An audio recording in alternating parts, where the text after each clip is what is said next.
కనకపురం ఊరి చివరన ఉన్న ఆ చిన్న పూరి గుడిసె చుట్టూ కటిక చీకటి అలుముకొని ఉంది. లోపల పూట గడవని దరిద్రం. రామయ్య పగలంతా పనికోసం ఊరంతా తిరిగి అందరి చేత మాటలు పడి అవమాన భారంతో కుంగిపోయి ఇంటికి నడుస్తున్నాడు. అతని అడుగులు సీనపు ముద్దల్లా బరువెక్కాయి. ఎంత దురదృష్టం నాది.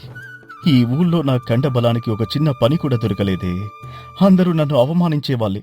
నీ ముఖం చూస్తే అరిష్టం, నువ్వు పనికిరాని వాడివి అని గెంటేశారు. నా పెళ్ళాం సీతమ్మ పరుల ఇళ్లలో గిన్నెలు కడుగుతూ నాకోసం కష్టపడుతుంటే నేను మాత్రం కూలీకి పనికిరాని వాడిలా ఈ ఖాళీ చేతులతో ఖాళీ కడుపుతో ఇంటికి వెళ్తున్నాను. ఈ చేతులు ఉండి ఏం లాభం దేవుడా? నా గొంతు నేనే నులుముకొని చచ్చిపోతే నా భార్యకైనా ఈ దరిద్రపు భారం తప్పుతుంది కదా. ఒక మగాడిగా నా భార్యను బతికించుకోలేని నా బతుకు ఎందుకు? అడుగడుగున అవమానాలేనా? కన్నీళ్లు మట్టిలో కలుస్తుండగా రామయ్య గుడిసెకు చేరుకున్నాడు. రామయ్య సీతమ్మ ఇద్దరూ గుడిసె ముందున్న మట్టి అరుగు మీద కూర్చొని ఉన్నారు. రామయ్య ముఖం కన్నీళ్లతో తడిచిపోయి ఉంది. సీతమ్మ, నా బతుకు ఎందుకిలా తగలబడింది? నా చేతుల్లో సత్తువ ఉంది, నా ఒంట్లో రక్తం ఉంది. కానీ పని ఇమ్మని ఎవరి గడప తొక్కినా నన్ను అవమానించి గెంటేస్తున్నారు.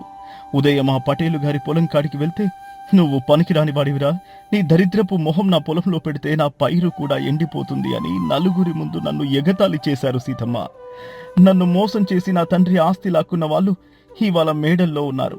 నేను పని అడిగితే నవ్విపోతున్నారు. ఒక మగాడిగా నిన్ను పోషించుకోలేని ఈ చేతకాని బతుకు నాకెందుకే? ఉరి వేసుకుని చావాలనిపిస్తోంది. ఏవండి, ఏమిటా మాటలు? మీరు అలా ఏడుస్తుంటే నా ప్రాణం విలవిల్లాడిపోతుంది. వాళ్ల అవమానాలు మనల్ని చంపలేవు. వాళ్లకి జాలి లేదు, కేవలం అహంకారం మాత్రమే ఉంది. మీరు కుంగిపోతే నేను ఎవరికోసం బతకాలి చెప్పండి? ఎలా ఏడవకుండా ఉండమంటావు సీతమ్మ? నా కళ్ళ ముందే నువ్వు పొద్దున్నే లేచి పరుల ఇళ్లల్లో అంట్లు తోమడానికి వెళ్తున్నావు. వాళ్ళ ఇళ్లల్లో గిన్నెలు కడిగి నువ్వు తెచ్చే ఆ 4 రూపాయలతో నేను ఈ ఇంట్లో కూర్చుని గంజి తాగుతున్నాను. నీ చేతులు కందిపోతుంటే ఆ గాయాలు చూసి నా గుండె పగిలిపోతుంది. ఆడదాని కష్టం మీద బతికే నా బతుకు ఒక బతికేనా? దేవుడా, నా చేతకానితనం ఎందుకు ఒక ఆడదానికి బరువైంది? నా భార్య ముఖంలో సంతోషం చూడలేక నేను ఎందుకు బ్రతికున్నాను? ఈ కష్టాలు ఇంకా ఎన్నాళ్ళు నా తలరాతలో రాసిపెట్టున్నావు తండ్రి. మొగుడు పెళ్ళమన్నాక కష్టాలు పంచుకోవాలి కాని ఇందులో నా కష్టమేముందండి? మీరెప్పుడూ నా కడుపు మార్చలేదు. ఇప్పుడు కాలం బాలేదు, అందుకే నేను పనికి వెళ్తున్నాను. నాకెలాంటి బాధ లేదు. మీరిలా కన్నీరు పెట్టకండి. ఈ చీకటి మన జీవితంలో శాశ్వతం కాదు.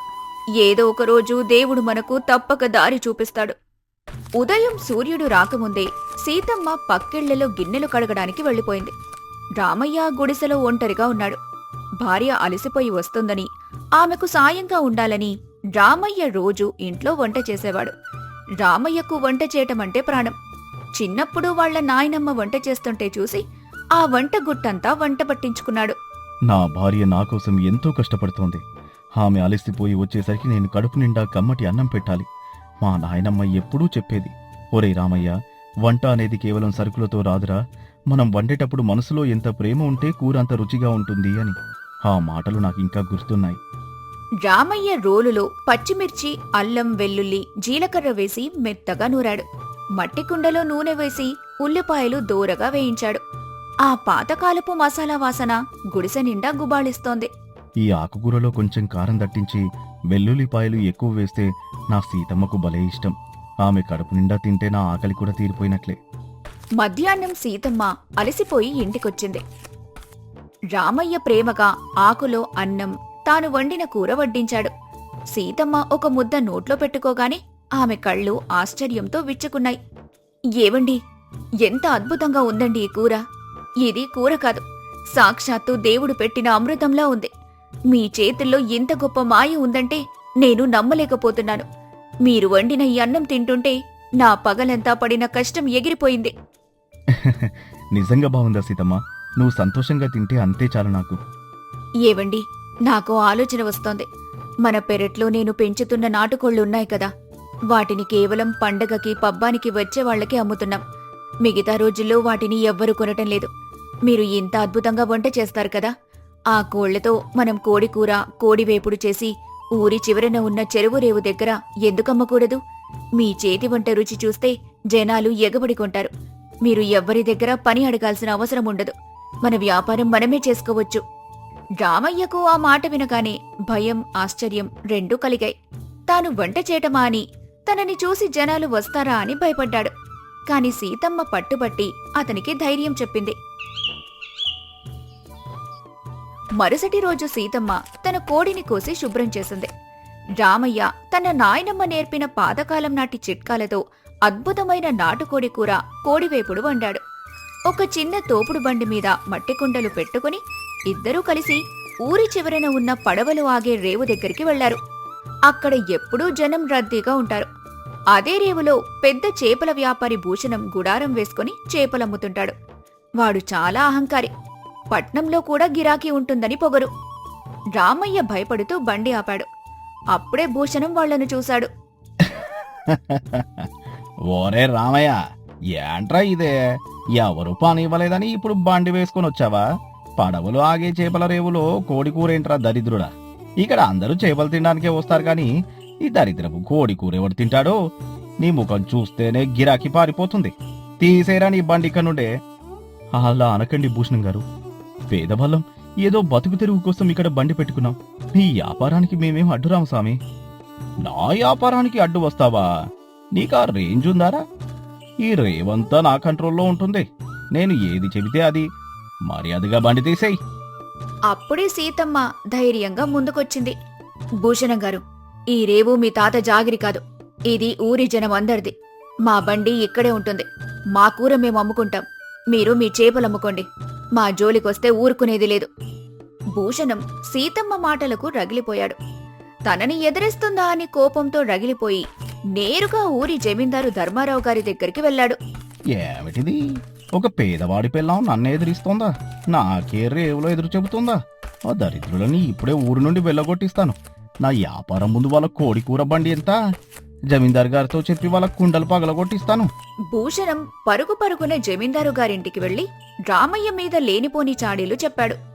జమీందారు ధర్మారావు తన సేవకుడు సూరితో కలిసి రేవు దగ్గరకొచ్చారు. జమీందారు వచ్చాడని రామయ్య వణికిపోయాడు. చూడండి దొరగారు, ఈ రామయ్య గారు నా చేపల దుకాణం పక్కనే వాడి దరిద్రపు బండి పెట్టాడు. వాడు ఇక్కడ ఉంటే నా వ్యాపారం పాడవుతుంది. వాడిని ఇక్కడ నుండి తరివేయండి. ఏమయ్యా భూషణం, ఈ రేవు ఎవరి సొత్తు కాదు. ఇది గ్రామ పంచాయతీది. వాడెవడో బతుకు తెరువు కోసం భార్యతో కలిసి బండి పెట్టుకుంటే నీకొచ్చిన నష్టమేంటి? వాడు కోడికూర అమ్ముతున్నాడు, నువ్వు పచ్చి చేపలు అమ్ముతున్నావు. వాడికి నీకు పోటీ ఏంటి? అది కాదు దొరగారు, వాడు... నువ్వు నోరు మోయి భూషణం. నీకెంత అహంకారం రా? నీకు డబ్బులున్నాయని ఆ పేదవాడి కడుపు కొడతావా? ఒరే రామయ్య, నువ్వు భయపడకుండా నీ వ్యాపారం చేసుకో. ఎవరైనా నిన్ను ఇబ్బంది పెడితే నా దగ్గరికి రా. జమీందారు తీర్పుతో భూషణం అవమానంతో తలదించుకుని తన దుకాణానికి వెళ్లిపోయాడు. రామయ్య, సీతమ్మ దేవుడికి దండం పెట్టుకున్నారు. జమీందారు గారు చెప్పినా వాళ్ల వ్యాపారమేమీ సాగలేదు. వరుసగా వారం రోజుల పాటు రామయ్య వండిన కోడికూర సగం కూడా అమ్ముడుపోలేదు. రేవుకు వచ్చే వాళ్లంతా చేపలు కొనుక్కొని వెళ్లేవారే కాని ఈ కోడికూర బండివైపు చూసేవారు కాదు. రోజుకొచ్చిన నష్టంతో రామయ్య మళ్లీ కుంగిపోయాడు. రాత్రి చీకటి పడుతోంది. ఒక్కరు కూడా కూర కొనలేదు. రామయ్య ఆ బరువైన తోపుడు బండిని ఈడ్చుకుంటూ ఇంటివైపు నడుస్తున్నాడు.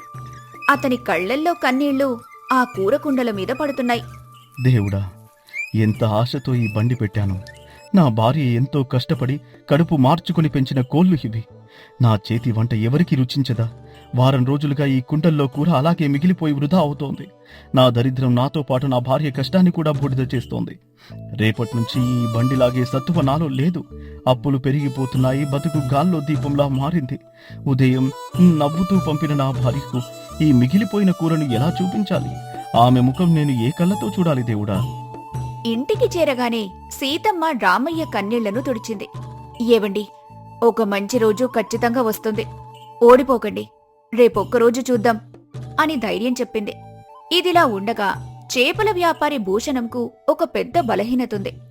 వాడు ఊర్లో అందర్నీ భయపడతాడు కాని ఇంట్లో తన భార్య కాంతమ్మను చూస్తే గజగజ వణికిపోతాడు. కాంతమ్మకి రోజూ రాత్రి భోజనంలో కరకరలాడే చేపల ఫ్రై లేదా కోడి ఫ్రై ఉండాల్సిందే. లేకపోతే భూషణంను ఇంట్లోకి రానివ్వదు. రోజూ భూషణం రేవులో చేపలు కాల్చి అమ్మే ఒక ముసలోడి దగ్గర చేపల ఫ్రై కొనుక్కొని ఇంటికి తీసుకెళ్లేవాడు. కాని ఆ రోజు ఆ చేపలు కాల్చే ముసలోడు రేవుకు రాలేదు. అయ్య బాబోయ్, ఈ చేపలు కాల్చే ముసలోడు ఇవాళ రాలేదేంటి? సమయం రాత్రి 8 అవుతోంది. ఇప్పుడు నేను ఉత్తి చేతులతో ఇంటికి వెళ్తే నా పెళ్ళాం కాంతమ్మ నన్ను చంపేస్తుంది. ఫ్రై లేకుండా ఇంటికి వచ్చావా అని చీపురు తీసుకుని తరుముతుంది. నేనేమో పచ్చి చేపలు అమ్ముతున్నాను, కానీ నాకు వండడం రాదు. ఇప్పుడు ఎవరి దగ్గర ఫ్రై కొనాలరా దేవుడా? భూషణం దిక్కులు చూస్తుండగా వాడి కళ్ళు రామయ్య బండి మీద పడ్డాయి. రామయ్య బండి మీద వేడివేడి నాటుకోడి ఫ్రై అని రాసి ఉంది. వాసన అద్భుతంగా వస్తోంది. వీడి దగ్గర కోడి ఫ్రై కొందామా? చిచి, నేను ఏకంగా ఊరి జమీందార్ దగ్గరే వీడిని తరిమేయమని చెప్పాను. ఈడిని ఎన్ని మాటలన్నాను. ఇప్పుడు వీడి బండి దగ్గరికి వెళ్ళి నేను ఫ్రై ఎలా అడగాలి? నా పరువేం కావాలి? కానీ పరువు పోయినా పర్వాలేదు, నా పెళ్ళాం చేతిలో తన్నులు తినలేను. వీడి దగ్గర కొనేస్తాను. భూషణం సిగ్గుపడుతూ తలదించుకుని రామయ్య బండి దగ్గరకొచ్చాడు. రామయ్య సీతమ్మ వాణ్ణి చూసి ఆశ్చర్యపోయారు. ఏమయ్యా రామయ్య, వ్యాపారం అయిపోయిందా? ఏమైనా మిగిలిందా? ఏంటి భూషణం గారు, మా బండి తీసేయమని జమీందారు గారి దగ్గరికి వెళ్లారు కదా, ఇప్పుడు ఇక్కడికెందుకొచ్చారు? మమ్మల్ని అవమానించిన మీలాంటి వాళ్లకు అమ్మడానికి మా దగ్గరేమీ లేదు, దయచేసి వెళ్ళండి. సీతమ్మ కోపంగా అంటుంటే రామయ్య ఆమెనాపాడు. వచ్చిన గిరాకీని వెనక్కి పంపకూడదు అన్నాడు. రామయ్యకు భూషణం పరిస్థితి అర్థమై కాస్త వెటకారం మొదలుపెట్టాడు. అదేంటి దొరగారు, మీరు చేపలు తినే రారాజులు కదా, పట్నానికి చేపలు పంపే పెద్ద వ్యాపారులు. మా దరిద్రపు కోడి కూర, కోడి ఫ్రై మీకెందుకు సామి? మా ముఖం చూస్తేనే మీ గిరాకీ పారిపోతుందన్నారు కదా. అయినా ఈ కోడి కూర రేవులో మీరెందుకు తింటారు సామి? అయ్యో, పాత మాటలు వదిలేరా రామయ్య. నేను అహంకారంతో ఏదేదో వాగాను. నా పరిస్థితి చాలా ఘోరంగా ఉందిరా. మా ఆవిడ కాంతమ్మకు రోజూ ఫ్రై ఉండాలి. ఇవాళ చేపలు కాల్చేవాడు రాలేదు. నేను ఉత్తి చేతులతో వెళ్తే నా పెళ్ళాం నన్ను ఇంట్లో అడుగు పెట్టనివ్వదు, నన్ను చంపేస్తుందిరా. నీకు పుణ్యం ఉంటుంది. ఆ కోడి ఫ్రై ఏదో త్వరగా ప్యాక్ చేసి ఇవ్వరా, నీకు దండం పెడతాను. రామయ్య సీతమ్మ అతని దీనస్థితి చూసి నవ్వుకున్నారు. రామయ్య వెంటనే వేడివేడిగా కరకరలాడే కోడి ఫ్రై కట్టి భూషణం చేతిలో పెట్టాడు. భూషణం డబ్బులిచ్చి పరుగు పరుగున ఇంటికి వెళ్లాడు. చేతిలో కోడి ఫ్రై పట్టుకుని నడుస్తున్న భూషణానికి రకరకాల ఆలోచనలు వస్తున్నాయి. నేనెంత అహంకారిని! ఆ రామయ్య గాడిని, వాడి పెళ్ళాన్ని నేను ఎన్ని దుర్మార్గపు మాటలన్నాను, కాని వాడు ఇవాళ నా పరువు కాపాడాడు. ఈ కోడికూర వాసన చూస్తుంటే నాకే మతిపోతోంది. పేదవాడైనా వాడి మనసు అద్దం లాంటిదిరా. నా అహంకారం ఈరోజు ఈ పేదవాడి చేతి వంట ముందు ఓడిపోయింది. ఏవండి, మనల్ని అంతలా అవమానించిన వాడికి మీరు కూరెందుకిచ్చారు? వాడికి గర్వభంగం జరగాల్సింది. సీతమ్మా, మనకు అహంకారం వద్దు. వాడు ఆకలితో భయంతో వచ్చాడు. అన్నం పెట్టేవాడికి పగ ఉండకూడదు. ఈరోజు వాడికి మన రుచి ఏంటో తెలుస్తుంది చూడు. మరుసటి రోజు సాయంత్రం రామయ్య బండి దగ్గరికి భూషణం పరిగెత్తుకుంటూ వచ్చాడు. అతని ముఖంలో ఎనలేని ఆనందముంది. ఒరే రామయ్య, నువ్వు మనిషివి కాదురా, అన్నపూర్ణ దేవివి. నిన్న రాత్రి నువ్వు ఇచ్చిన నాటుకోడి ఫ్రై మా ఆవిడ తిని ఏముందో తెలుసా? ఇంత అద్భుతమైన రుచి నా జన్మలో తినలేదు. రోజు నాకు ఈ రామయ్య బండి నుండే కోడి ఫ్రై తీసుకురా అని ఆర్డర్ వేసిందిరా. నీ చేతుల్లో మాయిందిరా రామయ్య. నిన్ను అవమానించినందుకు నన్ను క్షమించు. ఇవాళ మళ్ళీ 2 పొట్లాలు కట్టు. ఈ మాటలు రేవులో ఉన్న జనమందరూ విన్నారు. భూషణం పెళ్ళానికి నచ్చిందంటే కూర మామూలుగా ఉండదు అని అనుకుని ఒక్కొక్కరుగా రామయ్య బండి దగ్గరికి రావటం మొదలుపెట్టారు. సంతలో చేపలు కొన్న ప్రతి ఒక్కరూ రామయ్య బండి దగ్గర కోడి కూర, కోడి ఫ్రై కొనుక్కొని వెళ్లటం మొదలుపెట్టారు. రామయ్య వండిన మసాలా వాసనకు ఆ రేవంతా గుమగుమలాడిపోయింది. చూస్తుండగానే అరగంటలో రామయ్య తెచ్చిన కుండలన్నీ ఖాళీ అయిపోయాయి. రామయ్య సీతమ్మల ఆనందానికి అవధుల్లేవు. రామయ్య తన భార్యతో కలిసి బండి తోసుకుంటూ ఇంటికి వెళ్తున్నాడు. జేబు నిండా డబ్బులున్నాయి. అతని కళ్లల్లో ఇప్పుడు అవమానాల కన్నీళ్లు లేవు, గెలిచిన ఆనందముంది. నాయనమ్మా, నువ్వు నేర్పిన వంట ఈరోజు నా బతుకుని నిలబెట్టింది. నన్ను అవమానించిన వాళ్ల చేతే నా వంటను మెచ్చుకునేలా చేశావు. సీతమ్మ, నువ్విచ్చిన ధైర్యం, నీ నమ్మకమే నన్ను ఈరోజు ఒక వ్యాపారిగా నిలబెట్టింది. నా కష్టాలన్నీ ఆవిరైపోయాయి. ఏవండి, చూసారా, మన నిజాయితీ మీ చేతి రుచి గెలిచింది. ఇక మనల్ని ఎవ్వరూ అవమానించలేరు. ఆ పూరి గుడిసెలో ఆ రాత్రి మొదటిసారిగా కడుపు నిండా అన్నం, గుండె నిండా సంతోషం వెల్లివిరిశాయి. రామయ్య పేదవాడి వ్యాపారం ఆ ఊర్లోనే అతిపెద్ద కోడికూర వ్యాపారంగా మారి వారి పేదరికాన్ని శాశ్వతంగా దూరం చేసింది. ఎదుటివారు మనల్ని అవమానించినప్పుడు కుంగిపోకూడదు. మనలో ఉన్న నైపుణ్యాన్ని, ఆత్మవిశ్వాసాన్ని నమ్ముకుంటే ఏదో ఒక రోజు మనల్ని అవమానించేవాళ్లే మనల్ని మెచ్చుకునే స్థాయికి వస్తారు. భార్యాభర్తల ఐకమత్యం, ఒకరికొకరిచ్చే ధైర్యం ఎలాంటి కష్టాన్నైనా జయిస్తాయి.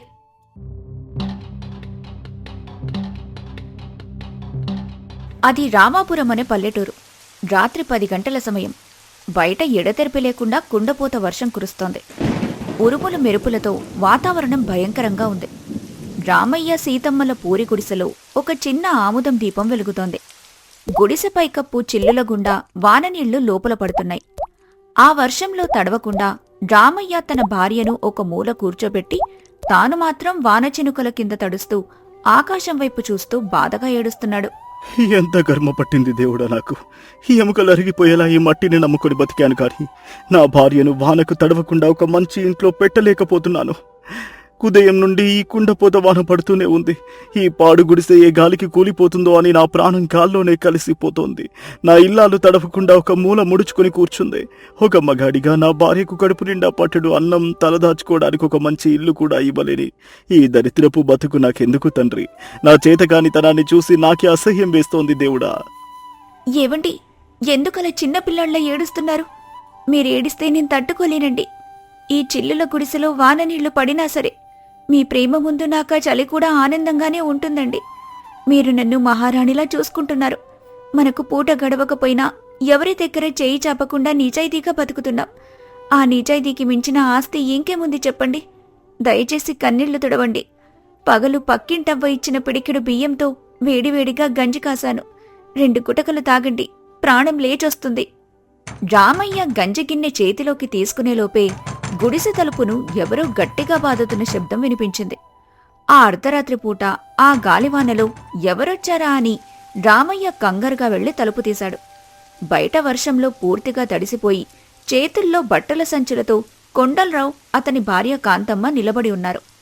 వాళ్లు రామయ్యకు స్వయానా అన్న వదినలు.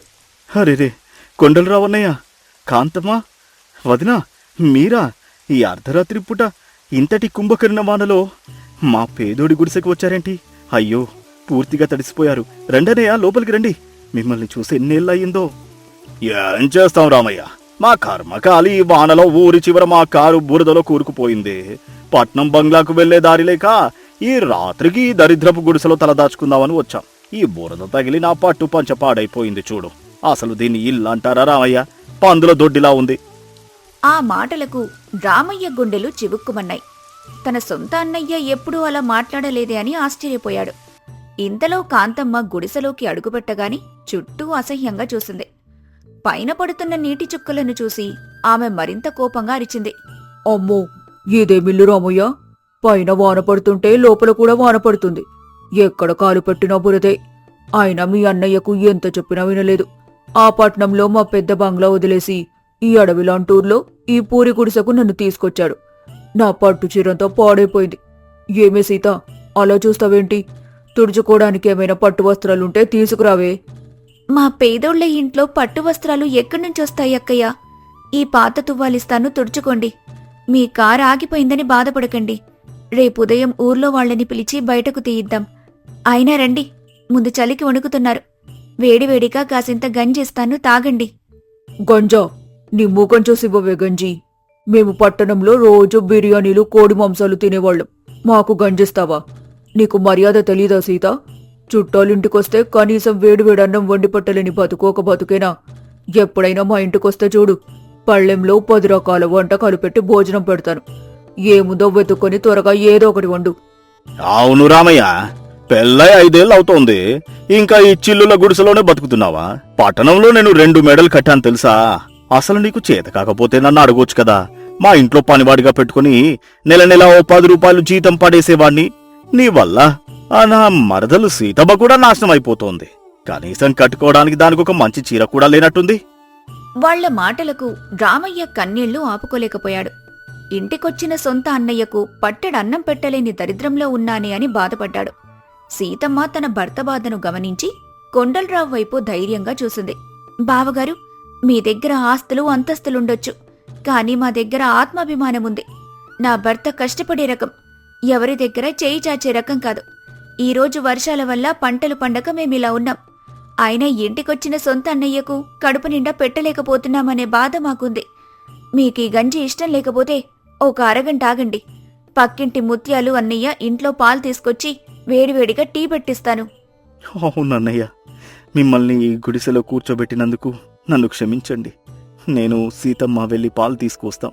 మీరు కాస్త ఆ మంచం మీద కూర్చొని విశ్రాంతి తీసుకోండి. సీతమ్మ ఒక చేతిలో చిన్న గొడుగు, మరో చేతిలో ఒక గిన్నె పట్టుకుని రామయ్యను తీసుకుని బురదదారిలో పక్కింటి ముత్యాలు గుడిసె వైపు నడుచుకుంటూ వెళ్ళింది. వాళ్లలా వెళ్లగానే గుడిసెలో కొండలరావు, కాంతమ్మలు ఒక్కసారిగా తమ నటనను ఆపేశారు. కాంతమ్మ వెంటనే కొండలరావు భుజం మీద తలపెట్టి బోరున విలపించింది. నా వల్ల కావటం లేదండి. నా సొంత మరిదైన రామయ్యను నా కళ్ళెదురుగా అంత మాటలు అంటుంటే నా గుండెలు పగిలిపోతున్నాయండి. వాళ్ల పేదరికాన్ని చూసి నాకే కుమిలిపోవాలనిపిస్తుంది. అసలు నా తోటి కోడలు సీతమ్మ ఎంత మంచిది.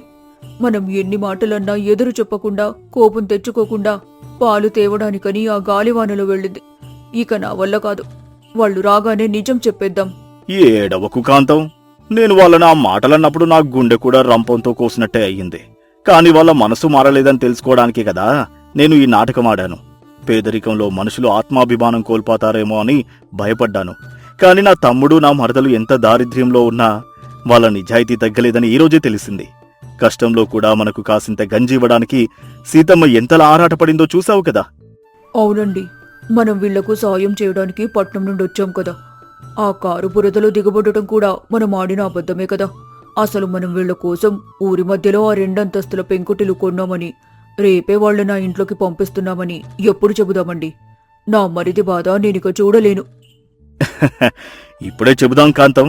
వాళ్ళు రాగానే ఈ పెంకుటింటి దస్తావేజులు, ఆ వ్యవసాయం చేసుకోవడానికి తెచ్చిన 1,00,000 రూపాయలు వాళ్ళ చేతిలో పెడదాం. నా ఆస్తిలో సగం నా తమ్ముడిదే అని ఈరోజే వాళ్ళకి చెబుదాం. నువ్వు కళ్ళు తుడుచుకో, వాళ్ళు వచ్చేస్తున్నారు. 10 నిమిషాల తర్వాత సీతమ్మ, రామయ్య పాలకిన్నె తీసుకుని వచ్చారు. వాళ్లతో పాటే పక్కింటి ముత్యాలు మరియు ఊరి పెద్ద పంతులుగారు కూడా ఆ గుడిసెలోకి వచ్చారు. ముత్యాలకు సీతమ్మ ద్వారా విషయం తెలిసి చుట్టాలు రామయ్యను అవమానిస్తున్నారని పంతులుగారిని తీసుకునొచ్చాడు. ఏమయ్య కొండలరావు, పట్నంలో 2 బిల్డింగులున్నాయని నీకంత బలుపా? కారు ఆగిపోయి ఊరికొస్తే తమ్ముడి గుడిసెలో తలదాచుకుంటూ నీకు గూడిచ్చిన వాణ్ణే అవమానిస్తావా? నీకు డబ్బుంటే నీ ఇంట్లో పెట్టుకో. మా ఊరి బిడ్డను తిడితే మేమూరుకోం. అవును కొండలరావు, రామయ్య పేదవాడు కావచ్చు, కాని ఊర్లో వాడికి ఉన్న మంచితనం ఏ కోటీశ్వరుడికి లేదు. సొంత అన్నానివి అని వస్తే వాడి ఇంట్లో పడుకుని వాడినే తిడతావా? కడుపు కన్నం లేక వాళ్ళు పడుతున్న కష్టం నీకు నాటకంలా ఉందా? మర్యాదగా వాళ్ళకు క్షమాపణ చెప్పు. అయ్యో వద్దు పంతులు గారు, ఆయన నా సొంత అన్నయ్య. ఆయనకు నన్ను తిట్టే హక్కుంది. వాళ్ళనేమి అనకండి. అవును ముత్యాలు, వాళ్లది పట్నం కదా, ఈ గుడిసె చూసి భయపడ్డారు. అంతేకాని వాళ్ల మనసులో ఎలాంటి చెడు లేదు. మీరు వాళ్ళని ఏమి అనకండి. అక్క, మీరు కూర్చోండి, నేను టీ తీసుకొస్తాను. రామయ్య, సీతమ్మల ప్రేమ, వాళ్లు తమను వెనకేసుకొచ్చిన తీరు చూసి కొండలరావు, కాంతమ్మల కళ్లల్లోంచి ఆనంద బాష్పాలు రాలాయి. కొండలరావు ముందుకొచ్చి తన పట్టుపంచెను లెక్క చేయకుండా రామయ్య చేతులు పట్టుకున్నాడు. పంతులుగారు, ముత్యాలు ఆశ్చర్యంగా చూస్తున్నారు. నన్ను క్షమించు రామయ్య, నన్ను క్షమించు సీతమ్మ. నేను ఆడిన నాటకానికి మిమ్మల్ని చాలా బాధ పెట్టానురా. పట్నంలో 1,00,000 సంపాదించినా నా దగ్గర కపటముంది, కాని పేదరికంలో ఉన్న మీ దగ్గర కేవలం ప్రేమ, ఆత్మాభిమానం మాత్రమే ఉన్నాయి. మేము మిమ్మల్ని అవమానించినా మీరు మమ్మల్ని పంతులు గారి ముందు వెనకేసుకొచ్చారు చూశారు. అక్కడే నా అహంకారం చచ్చిపోయిందిరా. అన్నయ్య, ఏంటి నువ్వు మాట్లాడుతున్నావు? నాకేం అర్థం కావడం లేదు. మీరేడవకండి అన్నయ్య. సీత, నన్ను క్షమించు తల్లి. ఆ వానలో నిన్ను తడిపి పాలు తేవడానికి పంపాను. ఇదంతా మీ బావగారు ఆడిన నాటకం. మేము కారు చెడిపోయి ఇక్కడికి రాలేదు. కేవలం మీకోసమే పట్నం నుండొచ్చాం. నా మరిది కష్టం తీర్చడానికే వచ్చాం. కొండలరావో, ఇదంతా ఏంటయ్యా? నాటకమేంటి? వివరంగా చెప్పు. పంతులు గారు, పట్నంలో నేను ఇంత ఆస్తి సంపాదించానంటే దానికి కారణం మా నాన్న తన ఆస్తంతా అమ్మి నన్ను చదివించడమే. రామయ్య నా కోసం తన చదువు త్యాగం చేసి ఊళ్ళోనే ఉండిపోయాడు. కానీ వ్యాపారంలో పడి నా సొంత తమ్ముడు రామయ్యను నేను పట్టించుకోలేదు. వాళ్ళ కష్టాలు విని వీళ్ళకేదైనా సాయం చేద్దామని వచ్చాను. కానీ డబ్బివ్వగానే మనుషుల మనసులు మారిపోతాయేమో, పేదరికంలో వీళ్ళ నిజాయితీ అలాగే ఉందో లేదో అని పరీక్షించడానికి ఇలా కోపంగా నటించాను. కానీ వీళ్ళు బంగారం పంతులు గారు. ఆ కాగితాలను కొండలరావు నేరుగా రామయ్య చేతిలో పెట్టాడు. అందులో ఏముందో చూసి పంతులుగారు ఒక్కసారిగా సంతోషంతో నవ్వారు. ముత్యాలు ఆశ్చర్యపోయింది. రామయ్య, ఈ చిల్లుల గుడిసెలో నువ్వు సీతమ్మాయికి ఉండాల్సిన అవసరం లేదు. ఈ ఊరి మధ్యలో ఉన్న పెద్ద పెంకుటిల్లు నిన్ననే నేను నీ పేరు మీద కొన్నాను. ఈ దస్తావేజులు దానికి సంబంధించినవేరా. ఈ గుడిసెను రేపే కూల్చేసి మిమ్మల్ని ఆ పెంకుటింట్లోకి పంపిస్తున్నాను. అంతేకాదు, వ్యవసాయం చేసుకోవడానికి, కొత్త ఎద్దులను కొనుక్కోవడానికి 1,00,000 రూపాయలు నా మరదలు సీతమ్మ చేతిలో పెడుతున్నాను. ఇదంతా మీ ఇద్దరి నిజాయితీకి, తమ్ముడిగా నీ త్యాగానికి ఈ అన్నయ్య ఇస్తున్న బహుమతిరా. అన్నయ్య, నువ్వు మనిషివి కాదన్నయ్య, దేవుడివి. నా భార్యను ఈ చిల్లుల గుడిసెలో ఉంచుతున్నానని ప్రతిరోజు చచ్చిపోయేవాణ్ణి. ఇప్పుడు మాకే లోటు లేకుండా చేశావు. నీ రుణం ఈ జన్మకు తీర్చుకోలేనన్నయ్యా. పిచ్చివాడ, తోడబుట్టిన వాడివి నువ్వు. నీకు సాయం చేయడం నా బాధ్యతరా. సీతమ్మ లాంటి గుణవతి అయిన భార్య నీకు దొరకడం నీ అదృష్టం. ఇక నుండి మీ అన్నయ్య ఉన్నాడు. బావగారు, అక్కయ్య, ఈరోజు నా కడుపు నిండిపోయింది. మీరు చేసిన ఈ సాయం మా ప్రాణాలు నిలబెట్టింది. ఏడవకు సీత, ఇక రేపటి నుండి మీ కష్టాలు తీరిపోయినట్టే. పద, ఆ కాసుని పాలు తీసుకురా, అందరం కలిసి టీ తాగుదాం. పంతులుగారు ముత్యాలు కూడా కొండలరావు మంచి మనసుకు మెచ్చుకున్నారు. ఆ వర్షపు రాత్రి ఆ చిల్లుల గుడిసెలో ఎన్నో ఏళ్ల కష్టాలు కన్నీరుగా కరిగిపోయి సంతోషం వెల్లివిరిసింది. ఆ రాత్రి అందరూ కలిసి కూర్చొని ఆ దంపతుల కొత్త జీవితం గురించి ఎంతో ఆనందంగా మాట్లాడుకున్నారు. కష్టకాలంలో ఒకరికొకరు అండగా నిలబడే కుటుంబ బంధాలు ఎప్పటికీ విడిపోవు. పైకి కనిపించే కోపం వెనుక కొన్నిసార్లు స్వచ్ఛమైన ప్రేమ ఉంటుంది. నిజాయితీగా బతికేవారిని ఆ దేవుడు ఎప్పుడూ ఒంటరిని చెయ్యడు.